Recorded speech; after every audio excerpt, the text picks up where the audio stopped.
What's up, family? So I've been doing some reading this morning, and I came across something stood out to me, in chapter 13 of Genesis, verse 18, where it says, "So Abram moved his tents and went to live near the great trees of Mamre in Hebron, where he built an altar to the Lord." And I did a little bit of digging, right? And I was like curious about what were these trees. And from what I've came across, it's being said that these were oak trees. And so that something just like my antennas went off. And I'm like, okay, well, where are oak trees most prevalent?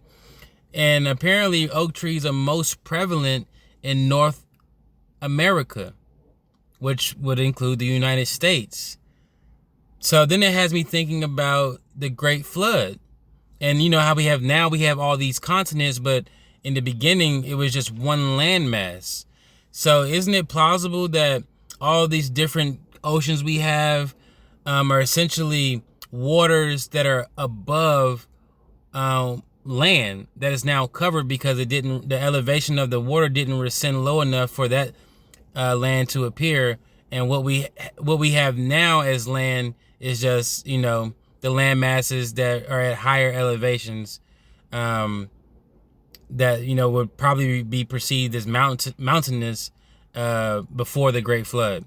And if this is true, then that's saying something about what they're telling us about history.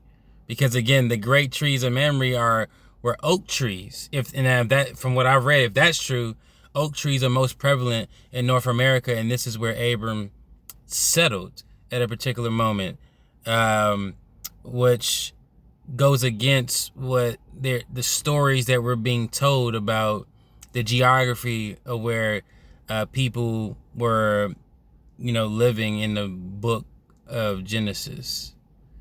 So it could be plausible that North America, the United States, somewhere here in the U.S., Abraham, the father of faith, actually resided.